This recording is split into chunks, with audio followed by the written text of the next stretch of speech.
Inilah kisah pemuda yang bukan ahli ibadah, tapi derajatnya setingkat dengan wali Allah.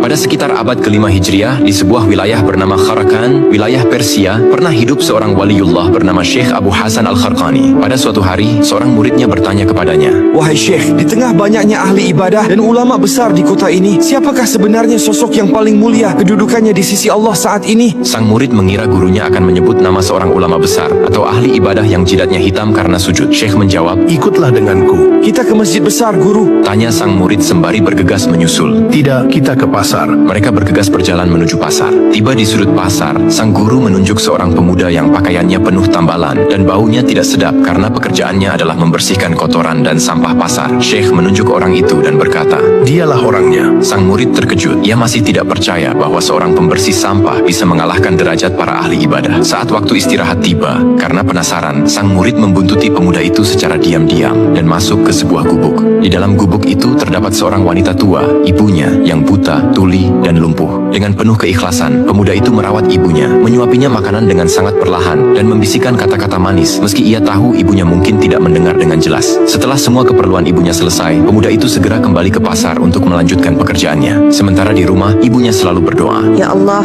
anakku ini telah merelakan masa mudanya untukku yang hina ini. Ia membersihkan kotoranku setiap hari tanpa mengeluh. Maka angkatlah derajat anakku ini hingga ia setingkat dengan para walimu yang paling agung." Melihat itu semua, sang murid dadanya sesak dan haru. Murid kembali kepada Syekh dan menceritakan semuanya. Syekh tersenyum tipis dan berkata, "Engkau melihatnya sekarang. Banyak orang mencari Tuhan di dalam masjid dengan dahi yang sujud, tetapi pemuda itu menemukan Tuhan di telapak kaki ibunya. Ia bukan menjadi mulia karena ilmu atau jikirnya yang panjang, melainkan karena doa ibunya yang menembus langit."